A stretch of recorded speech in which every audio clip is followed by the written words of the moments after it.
Bonjour à tous, aujourd'hui nous sommes le 6 juillet 2022. Je fais cette vidéo pour revenir sur l'actualité malienne. Comme vous savez, j'avais fait une vidéo précédemment et puis j'avais pas eu le temps de terminer. C'était suite à l'intervention du ministre des Affaires étrangères du Mali, Monsieur Abdoulaye Diop. La classe, il était intervenu lors d'une conférence qui avait été organisée pour parler, je crois, de l'économie africaine ou je sais pas quoi. En tout cas, il y avait comme invité, entre autres, Afin Guessan, ancien premier ministre de M. Laurent Gbagbo, et puis aussi M. Yahi Boni, ancien président, du Bénin. Bon, j'avais déjà fait une vidéo où j'ai expliqué que ces deux personnes-là, deux personnalités-là, ils sont hors sujet, ils doivent aller à la retraite définitivement, voilà, parce qu'ils perdent le temps des gens. Et de préciser que, en fait, M. Abdoulaye Diop, son propos était clair. Il dit faisons le bilan et c'est catastrophique. Voilà. D'abord pour les impérialistes, les colonialistes, hein, les racistes là, les impérialistes et tout ça. Vous voyez, les adeptes de l'OTAN là. Hein, le bilan est désastreux pour eux. Et ensuite, il s'adresse aux pays africains en disant mais écoutez, il était prévu initialement l'intégration des pays lors de la création de l'OUA, l'Organisation de l'Unité Africaine. Rappelez-vous, c'était nos pères. Vous voyez. Or là, quand on fait le bilan, on se rend compte qu'aujourd'hui, on parle de moins en moins de ça. C'est là où c'est grave. Maintenant, nous, les panafricains très convaincus, eh ben, on est au travail pour ça, bien évidemment. Et nous sommes très, très optimistes. Et puis le Mali, évidemment, est en avant-garde. C'est pour ça qu'on apporte notre soutien sans faille, notre soutien indéfectible au Mali. Et vous voyez bien, les débats portent sur, l'actualité internationale, à savoir la guerre qui se passe, enfin la guerre, en tout cas l'intervention russe en Ukraine, où le président Vladimir Poutine, je vous dis toujours qu'il est en train de mettre l'horloge à l'heure. Parce que l'horloge de l'OTAN est bloquée au XXe siècle, et lui, il a décidé, de mettre les pendules à l'heure, hein, de mettre à l'heure du 21e siècle. C'est bien de ça dont il s'agit. Hein. Donc il fait du très très bon travail là-bas, remarquable. Donc on salue sa démarche. C'était un grand homme d'État, c'était un homme providentiel pour son peuple d'abord, et ensuite pour le peuple africain ensuite, et évidemment pour même les peuples européens, hein, sans nul doute, sans nul doute.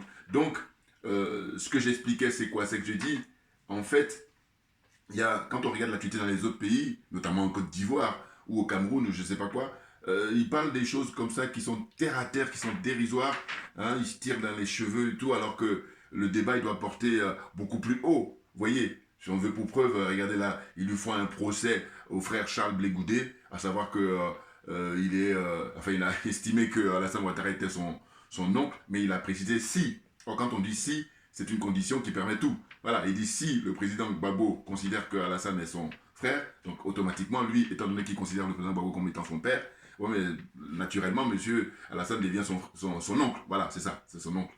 Mais oui, mais moi, ça me fait rire plutôt qu'autre chose. Mais bon, je dis, ils en sont là, ils en sont là. Vous vous rendez compte, regardez les débats. Alors qu'au Mali, c'est plutôt la lutte contre l'impérialisme, la lutte contre le colonialisme, la lutte contre la France-Afrique. Voilà, c'est ça. Ils vont à l'essentiel. Or, les autres, là, ils sont en train de jouer dans les bacs à sable. Hein. Bouya, on est là pour déranger les gens, hein, mettre les cartes sur table. Mais oui, parce que ces gens-là, ils font la diversion. Vous voyez, et certains, malgré eux, et puis d'autres, ils en sont conscients, pour manipuler les gens, toujours, naturellement.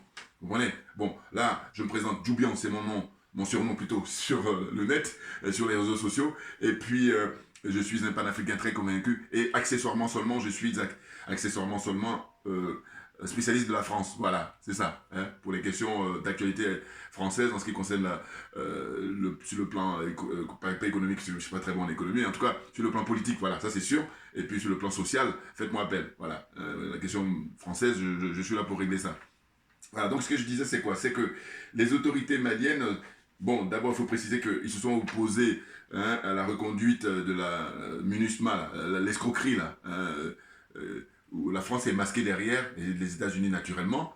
Et donc, son mandat est arrivé à échéance, je crois, le 30 juin. Et c'est la raison pour laquelle les autorités maliennes, sous la conduite, hein, sous la houlette du ministre des Affaires étrangères, M. Abdoulaye Diop, ils ont dit non, nous, on veut en finir avec tout ça, le G5 Sahel et tout ça, toutes les armées d'occupation là, on veut en finir avec eux parce que on veut notre indépendance, on exige notre souveraineté, voilà. Et donc là-dessus, on ne lâche rien.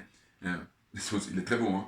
parle en anglais et tout, quand il est en conférence de presse. Donc quand j'ai vu ça, je me suis dit, bon, il faut s'amuser à vérifier tous les ministres des Affaires étrangères de cette zone-là, la zone des aliénés, des complexés, des corrompus. Alors vous aurez remarqué que dorénavant, hein, depuis cette semaine, ou depuis 48 heures, j'ai mis un point d'interrogation, vous voyez là-bas, bon, je le mettrai ici aussi, je crois, sur le drapeau du Mali, par rapport au franc CFA, parce que c'est l'échéance, hein, qu'on attend pour sortir, j'allais dire la bouteille, ou enfin en tout cas pour se faire plaisir, hein, pour fêter ça, voilà, on va dire ça comme ça, parce que tout le monde ne boit pas.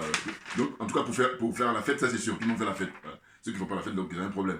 Donc on attend ça impatiemment. C'est pour ça que j'ai mis un point d'interrogation pour dire qu'en gros on n'est pas loin. Et d'ailleurs le président, comment dire, de la République centrafricaine, on va le saluer aussi parce que lui, il a une manière de faire comme il est mathématicien. Donc voilà, un mathématicien, il a une approche qui est différente.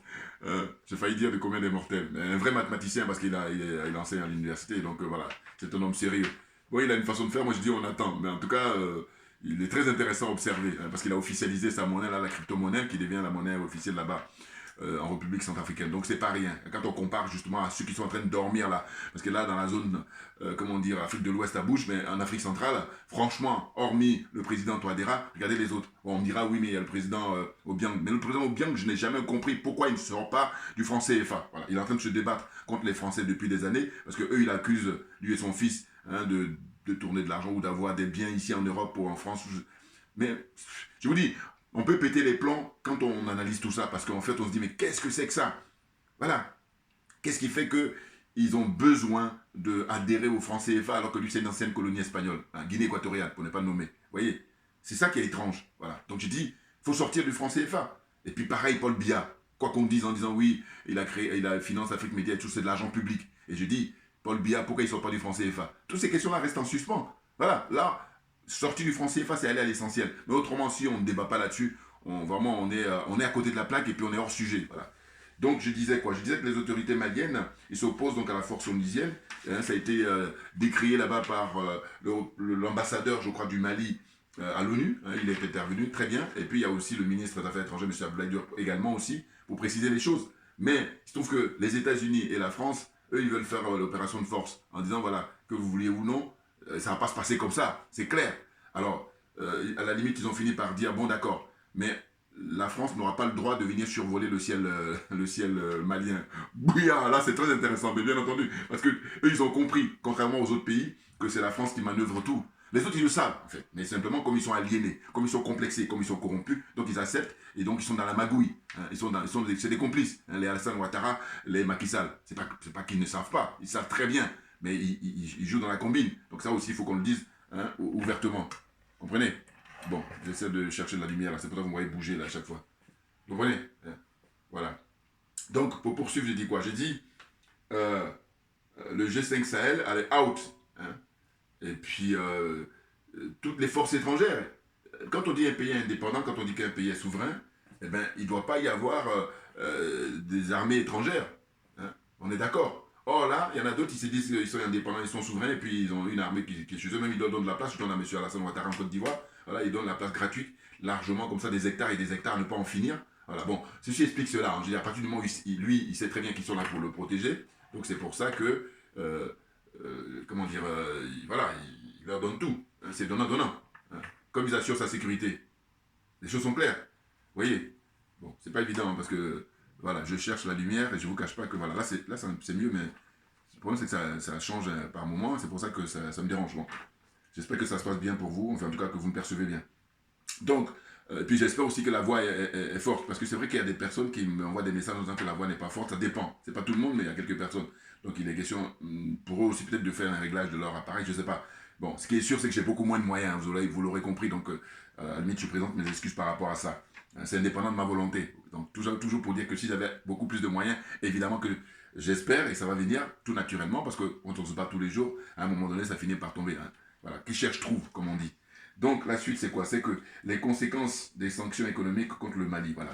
C'est-à-dire que le Mali a gagné une bataille là par rapport aux sanctions qui avaient été mises en place, rappelez-vous, depuis plus de 6 mois, hein, initiées par la France, et puis comme, comment dire, personnes qui sont là pour faire ce sale boulot-là, M. Macky Sall d'une part, et puis M. Alassane Ouattara d'autre part. Sauf que, avec le temps, le peuple malien, très résilient, ils ont composé avec, et puis ils sont montrés très unis, parce qu'ils ont une conscience politique, voilà, les Maliens. C'est ça qui les aide. Bien entendu, puisqu'on parle en bambara, hein, sur les radios, sur les médias, sur les réseaux sociaux et tout ça, et ça permet, je vous dis, aux frères et sœurs, à la famille qui sont dans les coins éloignés du Mali, de comprendre les enjeux, ce qui n'est pas le cas dans tous les autres pays. Hein. Surtout quand je prends toujours l'exemple de la Côte d'Ivoire, parce que je dis, eux, ils se veulent plus royalistes que le roi. C'est qu'on parle le français comme ça, à des gros mots, à ne pas en finir. Et comme j'ai dit, les diplômés africains, ils font un usage caricatural de leur connaissance et de leur savoir. Dixit moi-même. Bouya, on est bon. Donc la suite, c'est quoi? C'est que l'argent du Mali avait été bloqué. Rappelez-vous. Hein, ils ont bloqué leur argent. Et ça, c'est les procédés de l'OTAN. Les procédés des gens dont le paradigme, c'est le mensonge. Voilà. Hein, l'empire du mensonge, comme dirait le président Vladimir Poutine. Et moi, j'ai dit la religion du mensonge. Voilà. Ces gens-là, ils vivent que du mensonge. Donc, ils bloquent l'argent. Comme ça, là. Et puis là, il va falloir débloquer cet argent-là. Un, et puis deux, dédommager. Ah ben oui, moi, alors là. Ah non, mais c'est clair. Sinon, c'est trop facile. Eh oui. Oh, ils ne vont pas le faire. Voilà. Mais simplement, la solution maintenant, qui appartient aux autorités maliennes, il faut être très diligent pour sortir du franc CFA. Alors, c'est vrai que nous autres, on n'a pas les mains dans le cambouis. Donc, en fait, en tout cas, on est très éloigné de tout ça, mais on observe. Et que, pour dire quoi? Pour dire qu'eux, ils savent très concrètement les enjeux. Bon, mais cela dit, on voit par expérience que le fait de rester dans le CFA, bon, mais on est perdant. Voilà, donc à un moment donné, il va falloir sortir. Ça, on ne sait pas dans quelle langue on va utiliser maintenant. Hein, tout le monde a compris, et donc il ne faut plus maintenant tarder. C'est ça. Vous voyez? Donc les conséquences de cette sanction-là économique, le blocus qu'il y a eu, ça fait que c'est plutôt la Côte d'Ivoire d'une part et le Sénégal d'autre part, qui eux étaient, comment dire, dans le besoin. Hein, parce que le commerce étant, comment dire, partagé, c'est-à-dire réciproque, hein, des échanges, eh ben, au départ, ils croyaient que... Enfin, ils croyaient. Je ne suis même pas sûr s'ils croyaient. Bon, parce qu'ils peuvent faire du bluff. Moi, je crois plus au bluff. Hein, parce qu'ils croyaient que en mettant en place ce dispositif-là, ça allait faire plier hein, les dirigeants maliens ou le peuple malien allait se soulever. C'est-à-dire une vieille recette comme ça qui a été utilisée pendant des années et des années. Et puis maintenant, ils n'ont pas compris qu'on est au XXIe siècle. Parce que c'est ça, cette comment dire, pratique-là a été utilisée, rappelez-vous, dans différentes occasions pour renverser les régimes au XXe siècle. Voilà. C'est pour ça que je dis qu'eux, ils sont restés bloqués au XXe siècle. Ne pas dire ça, c'est ne pas avoir compris hein, les choses. Vous voyez? Bon, donc c'est pour dire que, en fait, là maintenant, je crois que ça donne la confiance. Hein, ils en avaient déjà, mais le fait de gagner une bataille quand tu livres la guerre, eh ben, ça ne fait que donner plus d'optimisme et puis gonfler le moral des troupes. C'est très, très important. Vous voyez? Donc là, je crois qu'ils sont sur le bon chemin. Hein, c'est un bras de fer. Hein, et puis ce qui est malheureux, c'est le fait que ce sont les nègres de maison qui font le sale boulot pour les Occidentaux en général et pour la France en particulier. C'est là que c'est difficile. Vous voyez, je vais apporter une précision tout à l'heure, parce que j'ai noté un truc qui est hyper important, qui avait été dit par un... Je ne sais pas si c'est un... Je sais plus quel musée, en tout cas c'est une personnalité qui était invitée sur TV5, et puis qui avait apporté des précisions sur... bon, je vais le dire maintenant, voilà, comme ça, ça sera fini, hein, sur l'argent qui a été accordé à l'Ukraine. Regardez, la précision qu'il a apportée, c'est quoi? C'est que ce monsieur-là que je ne connaissais pas, hein, j'ai vu ça comme ça, puis je crois que c'est un frère qui m'a envoyé le lien, il disait qu'en fait, les 3 pays qui font frontière au Sahel, vous avez donc le Burkina Faso, vous avez donc le Mali et puis le Niger. Bon, si on fait grosso modo au niveau de la démographie, on se retrouve avec à peu près 69-70 millions d'habitants. Voilà. Moi, je ne m'empêche pas toujours de mettre un million de plus parce que je dis, bon, de toute façon, c'est approximatif. Donc voilà, on nous dit 69 millions, mais moi j'arrondis à 70 millions d'habitants. Ces 3 pays-là. Bon. Et figurez-vous que depuis 7-8 ans, il était demandé hein, de réunir 2,1 milliards d'euros pour aider à lutter contre le djihadisme. Vous comprenez, hein, les comparaisons. 2,1 milliards qui étaient demandés de dollars, j'imagine, ou d'euros, hein, plutôt d'euros, parce que c'est beaucoup plus fort que le dollar. Bon, hein, 2,1 milliards d'euros qui étaient demandés, et là, les gens tournent en rond depuis 7-8 ans. Or, quand on vient sur la question ukrainienne, eh bien, en 2 mois, ils ont pu réunir 13 milliards d'euros pour aider l'Ukraine à lutter contre les troupes russes. Vous vous rendez compte? Bon, là, si on prend connaissance de ça et qu'on n'en tire pas les leçons, c'est que soit l'aliénation, évidemment, elle est tellement forte, hein, le complexe est tellement fort, la corruption, n'en parlons pas, et c'est pour ça qu'on n'en tire pas les leçons. Parce que sinon, si on n'est pas...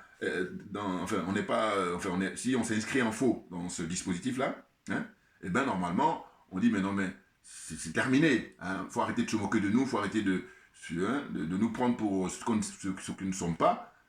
Parce que comment se fait-il qu'un pays qui a à peu près 43 millions d'habitants, en ce qui concerne l'Ukraine, et puis ça concerne 3 pays, eh bien, regardez même la disproportion. 2,1 milliards d'euros pour combattre les djihadistes depuis 7-8 ans. Vous voyez? Mais c'est de la démesure. Dire ça même, c'est même pas la peine. Et puis là, en moins de 2 mois, ils ont pu obtenir 13 milliards.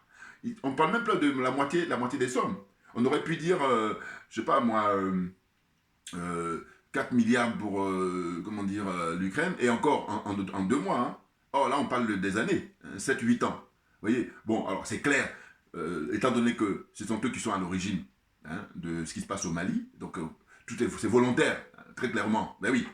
C'est pour ça d'ailleurs que quand on en échange souvent, je me dis, bon, c'est vrai qu'on est obligé de... Parce qu'il y a YouTube qui est là pour se faire la censure, mais à vrai dire, on sait très bien, suite à l'assassinat du guide libyen, la déstabilisation de la Libye, ben, c'est la conséquence, une suite logique. Mais eux, comme j'ai dit, les complots, ils organisent ça, 24 heures sur 24. Il y a les petits, les moyens, les grands complots, et ben ils ont étudié, et puis des gens qui sont très bien payés pour déstabiliser les pays africains depuis des années, depuis des décennies, et que là, on est dans une suite logique. C'est-à-dire que nous, ce qu'on constate aujourd'hui, eux, ils l'ont prévu depuis longtemps. Et d'ailleurs, c'est écrit même, je crois, par comment il s'appelle, Hillary Clinton, quand elle a fait ses mémoires. Bon, voilà, donc les choses sont claires. En plus, ce qui est bien chez eux, c'est qu'ils ne cachent pas toujours les choses. Voilà, ça, c'est très intéressant. Simplement, comme on a le complexe, comme on a l'aliénation et comme on a la corruption, donc beaucoup, ben, il faut comme si ça n'a pas existé. Voilà, n'importe quoi. Bouah, on est bon, on est bon. Donc, voilà, j'ai apporté cette précision-là pour dire que vous voyez la démesure. 13 milliards minimum pour l'Ukraine en 2 mois. On les a aidés sur le plan armement et puis sans compter les aides qu'on leur apporte et tout. Et puis maintenant pour les pays du Sahel, là, G5 Sahel qui a été créé par la France depuis, 2000, je sais pas combien là, c'est en 2014. Eh bien, ils ont du mal à réunir les fonds. Mais c'est fait exprès. Voilà, c'est fait exprès. Voilà. Heureusement que les patriotes maliens ont compris. Heureusement. Parce que là, l'autre du Burkina, il fait le malin. Bon, il a été mis par la France, on l'a compris maintenant. La sœur Yam a fait des vidéos pour bien expliquer ça. Il n'y a rien à dire. C'est du RAS. Voilà. Elle, c'est une experte. Bon. Et je dis, moi, j'utilise bazooka. Elle, c'est la chirurgie. Voilà, je fais toujours cette espèce de... explication. Voilà. Vous voyez? Donc, après cette précision, je reviens sur le fait que, franchement, les dirigeants maliens, ils sont dans l'excellence et c'est ce qu'il nous faut.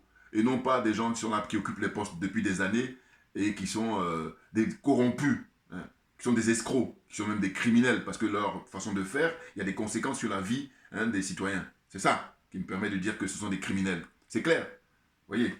Ensuite, c'est quoi? Alors, il est question de la durée des mandats de, comment on appelle ça, l'autorité malienne. Parce qu'on les presse et tout ça. Et quand je parle souvent d'insulter l'intelligence des Africains, c'est quoi? C'est que je dis, mais regardez les différents pays. Le Tchad, il y a eu coup d'État organisé par la France, ils ont mis le fils Déby.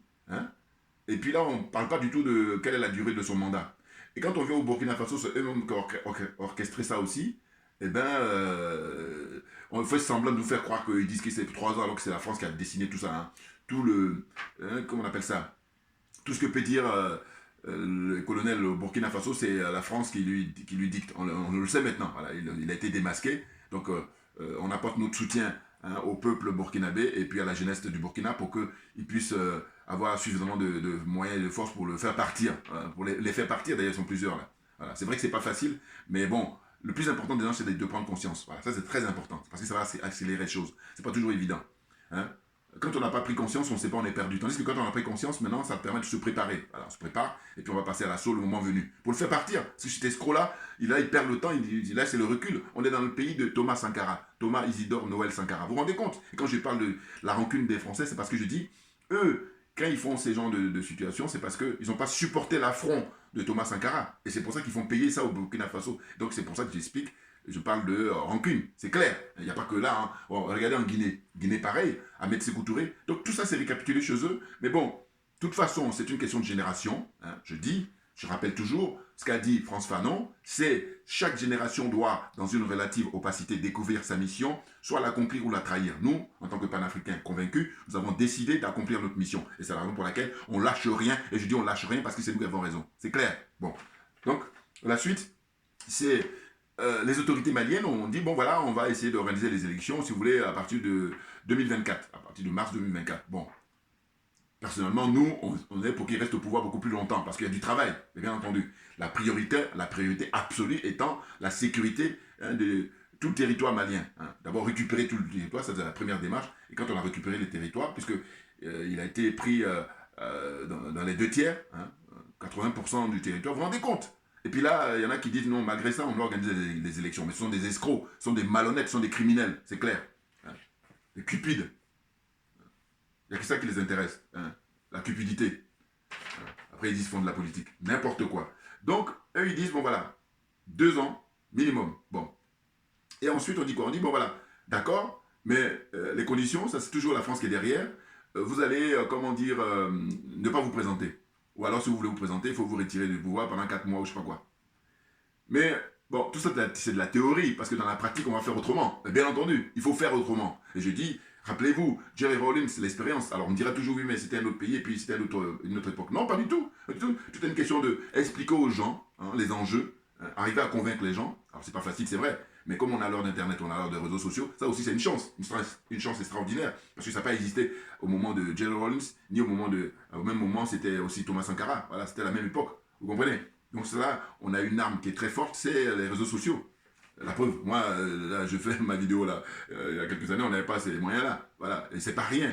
Parce que justement, c'est pour éveiller les consciences, sensibiliser hein, tous les frères et sœurs. Bouya, on est bon, on la suite.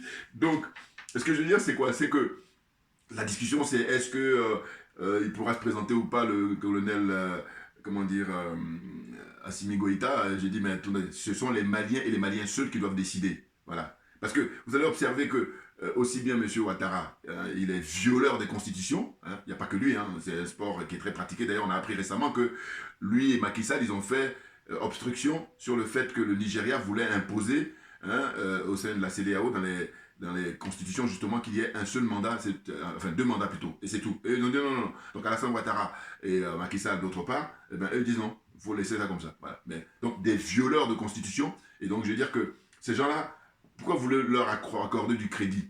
Voilà. Et je dis toujours que leurs agissements, ceci explique cela. Puisque eux, ils ne respectent même pas la Constitution qui est la loi suprême dans leur pays. À partir de là, ben, tout découle. Vous voyez? Et là, on insulte l'intelligence d'autrui, on insulte l'intelligence des Africains.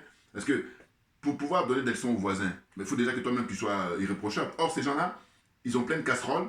Hein, et ils sont même dans un coup d'état permanent. Hein. Monsieur Alassane Ouattara, monsieur Faure Gnassingbé, qui encore Macky Sall, lui, veut essayer de... Mais lui, c'est perdu pour lui, hein, c'est clair. Hein. Je dis, quand il y a les demandes de faire sortir les casseroles, c'est-à-dire taper, faire du bruit là, avec les casseroles, demandées, initiées par Ousmane Sonko, je dis, je suis curieux qu'il le fasse, le même exercice, monsieur Macky Sall, hein, pour voir. Parce que là, c'est le signe du succès d'Ousmane Sonko et puis de sa coalition. Ah oui, les gens sortent dans tout le Sénégal, voire même ici à Paris aussi, puis j'imagine les autres villes ou de la diaspora sénégalaise pour hein, faire du bruit pendant quelques minutes hein, pour apporter leur soutien à Ousmane Sonko et à sa coalition. Voilà, avec Barthélémy Diaz, hein, avec Khalifa Sall et tout ça. Vous comprenez?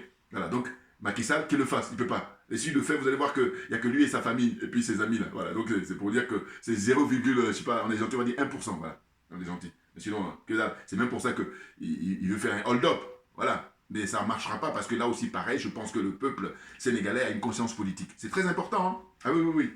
Bien entendu. Donc la suite, c'est quoi? C'est que, au niveau de la durée des mandats, ben, est-ce que la durée des mandats est respectée en Côte d'Ivoire? Est-ce que la durée des mandats est respectée au Togo? Est-ce qu'il s'est respecté ou encore au Bénin? Même au Bénin, Patrice Talon, au départ, quand il est arrivé, il faisait le fanfaron en disant que voilà, moi je suis venu pour un seul mandat. Alors, le mec il dit ça. Mais c'est un escroc, parce que je dis, lui, il a abusé de la confiance du peuple béninois. C'est pour ça que c'est une circonstance aggravante. Parce qu'il y a d'autres pays où les gens arrivent en faisant, je sais pas moi, un coup d'État, voilà, un coup d'État militaire, tout ça. Bon, on peut à la limite te suivre. Mais lui, il est arrivé régulièrement, les Béninois leur ont accordé hein, la confiance, avec les 60% et quelques, et puis le mec, il montre son vrai visage quelques 2 ans après. Vous vous rendez compte? Et c'est pour ça que le moment venu, il va falloir le chasser et ne pas se laisser berner, ne pas se laisser influencer par les constructions de routes et je ne sais quoi encore. Parce que je dis, ce qu'il est en train de faire là maintenant, c'est pour blaguer les Béninois. Parce que Houphouët-Boigny a fait ça avant lui. Et pour autant, regardez là, il n'y a pas la paix en Côte d'Ivoire. C'est une paix larvée, c'est un semblant de paix. Voilà. Tout le monde a son couteau caché sous la table et puis voilà. Chacun attend que si l'autre n'est pas vigilant, paf, on le pique dans le dos. N'importe quoi. Bouya, on a compris ça. Voilà, la suite des événements. C'est quoi? C'est que je disais que il y a eu, comment on appelle ça, une déclaration récente de, comment on appelle ça, le ministre des Affaires étrangères espagnol. Voilà. Lui, pareil. euh, tout ça pour dire quoi? Pour dire que tous ces gens-là, les Espagnols, les Portugais, tous les Européens d'ailleurs, leur budget, c'est l'argent africain. Il faut se le dire en permanence. Vous voyez? Mais oui, parce que c'est la France qui fait le hold-up. Hein? Je vous dis toujours, la France, elle a cagoulé. Bon, elle n'est pas cagoulée, mais en fait, je veux dire que elle est cagoulée pour ceux qui n'ont pas compris. Mais nous qui avons compris, elle n'est pas cagoulée. Donc on la voit, on décrit, on dénonce. Donc l'argent qu'elle prend chez les Africains, c'est ce qui alimente le budget européen. C'est pour ça que là comment il s'appelle, le ministre des Affaires étrangères espagnol a parlé récemment, voyant la réticence et comment on appelle ça, la velléité de vouloir l'indépendance et la souveraineté des Maliens, ils disent non, on va envoyer l'OTAN là-bas. Et c'est pour ça que l'ambassadeur, comment dire, de l'Espagne à Bamako a été convoqué par M. Abdoulaye Diop. Voilà, très clairement. Et d'ailleurs, vous allez observer qu'il n'y a que le Mali qui fonctionne comme ça. Hein, ou peut-être le Rwanda, peut-être. Voilà. Mais sinon, les autres, quand on les humilie, eux, ils disent même encore plus. Ils disent même, quand on leur les insulte, ils disent non, mais vas-y, suivez mon regard. Vous voyez, n'importe quoi, des nazes. Bon. Donc là, il a été convoqué pour lui faire un rappel à l'ordre, pour dire que voilà, vous ne vous mêlez pas des histoires des Maliens parce que c'est un pays indépendant et souverain. Voilà. Parce que c'est terminé, hein, vos procédés, là, vos manières de faire là, qui datent du XXe siècle, c'est terminé, oubliez. Comprenez? Déjà, le fait de convoquer l'ambassadeur, dites-moi, dans l'histoire africaine contemporaine, vous avez combien de pays comme ça où un pays africain, un ministre des Affaires étrangères africain, convoque un ambassadeur pour, comment dire, pas pour prendre un verre, hein, pas pour, comment dire, un verre de champagne, je sais pas quoi, parce que c'est ce que font les autres, pour flatter. Alors que là, non, il lui fait des mises en garde, fait des reproches, pour lui dire, vous vous calmez, vous respectez notre indépendance, notre souveraineté. C'est un respect mutuel. Autrement, vous allez dégager. Vous allez suivre l'ambassade de France, là. L'ambassadeur de France, d'ailleurs. Hein? C'est clair. Vous voyez, donc tout ça, c'est intéressant, hein, pour l'estime de soi, hein, dont a besoin, hein, la génération d'Africains d'aujourd'hui. Ils ont perdu ça, parce qu'on a été lobotomisés depuis fort longtemps, depuis des siècles, par l'Occident, et la France en particulier. C'est la raison pour laquelle les gens sont paumés, les gens sont perdus. C'est clair. Moi, là, quand je fais mon t-shirt là avec le slogan, vous comprenez bien que je suis dans du pile-poil. Ceux qui sont malhonnêtes vont dire autre chose, mais ceux qui sont honnêtes, voilà. Et je vous dis, je vous rassure qu'on n'est pas très loin. Le moment viendra là où je vous faire une vidéo. Bon, c'est vrai que j'avais dit ça dans le passé, mais je suis très occupé, à vrai dire. Ça ne se voit pas comme ça, mais hein, voilà, c'est pour ça. Mais ça n'empêche que je continue toujours à faire les démarches nécessaires pour que hein, là, je puisse dire, c'est allez, vous pouvez lancer les commandes, et puis voilà, ceux qui veulent les t-shirts et tout ça. Hein. Bon. On lâche pas l'affaire, hein, ne vous inquiétez pas, hein, c'est très, très intéressant. Donc, j'ai parlé du cas de l'ambassadeur là, voilà, des pieds nickelés, qui au lieu de dire merci tous les jours aux Africains, hein, parce que c'est grâce aux Africains que les Européens, là, ils fonctionnent après, hein, les 27 là, hein, les pays européens là, leur budget, je dis, ça vient de l'argent des Africains. Quand on vous dit qu'il y a plus de 440 milliards d'euros chaque année, hein, qui est pris aux Africains, minimum, hein, avec déjà le mécanisme du franc CFA, hein, la France, j'ai failli dire hold-upper, hein, ils font des hold-up. Et je vais vous expliquer déjà dans une vidéo passée en disant que, en fait, l'image que ça me donne, c'est que je dis, ça me fait penser dans une famille où, en fait, le chef de famille, il fait du hold-up. Et les enfants, ils le savent. Sauf qu'il y en a un qui veut se plaindre, et quand il veut l'ouvrir, il dit non, ferme là, sinon tous les jouets que tu as là, tous les bien-être que tu as, tu vas les perdre. Du coup, les Français, ils la ferment. Mais au fond d'eux-mêmes, ils savent très bien ce qu'il en est. Leur père, en l'occurrence là, la France, les dirigeants français, ils font des hold-up en permanence dans les richesses africaines. Oui, c'est pour ça qu'il y a les bases militaires là-bas. Donc nous demandons, nous exigeons la fermeture de toutes les bases militaires françaises en Afrique. C'est clair. Je disais même que, vous voyez, c'est beaucoup plus efficace de demander ça. Parce que la preuve en est, le Mali est en train de faire les démonstrations. Alors que quand vous parlez du franc CFA, on est dans des... ça part dans tous les sens parce que, j'allais dire, c'est... Bon, tout est une question de volonté. Voilà. Parce que le professeur Nicolas Abou, il a donné des conférences où il a expliqué ça. Ceux qui veulent bien, ils peuvent sortir tout de suite. Maintenant, ceux qui veulent essayer de faire les petits malins, ce sont ceux qui traînent les pieds. Les choses sont claires. Parce qu'il faut avoir, hein, comment on appelle ça, une force morale, déjà, hein, pour s'affranchir. Or, beaucoup n'en ont pas. C'est pour ça que ça traîne. Puis, ils restent dans leur confort, tout naturellement. Hein. Les Paul Biya, là, au Cameroun, restent dans son confort. On est d'accord. Il n'y a pas que lui. Mais déjà, tous ceux qui sont dans le franc CFA, c'est le confort qu'ils ont. Pourtant, ils représentent quoi? Une ultra-minorité. Quand on compare dans des pays comme ça, où le Cameroun, je crois que c'est à peu près 27-28 millions d'habitants. Hein. La Côte d'Ivoire, 26-27 millions d'habitants. Voilà. Hein, ceux qui profitent vraiment du franc CFA, ils sont très minoritaires, on est d'accord. Sinon, on ne parlerait pas de la vie chère. Oui, les gens ont du mal à se soigner, les gens ont du mal à se nourrir, à s'éduquer. Plein de trucs comme ça. On est au 21e siècle. N'importe quoi. Donc, vous comprenez? Voilà. Je voulais faire cette vidéo-là, qui est la deuxième et la dernière, concernant l'intervention du du ministre des Affaires étrangères du Mali, M. Abdoulaye Diop, qui est la classe. Hein, que j'ai vu de la voix virile comparativement à M. Macron. Suivez mon regard. Bouya, on est très bon. Voilà. Donc, merci à vous tous pour votre patience. Merci pour votre, comment dire, fidélité. Et puis, on est bon, on est bon. On lâche rien parce que c'est nous qui avons raison. À très bientôt. Merci bien.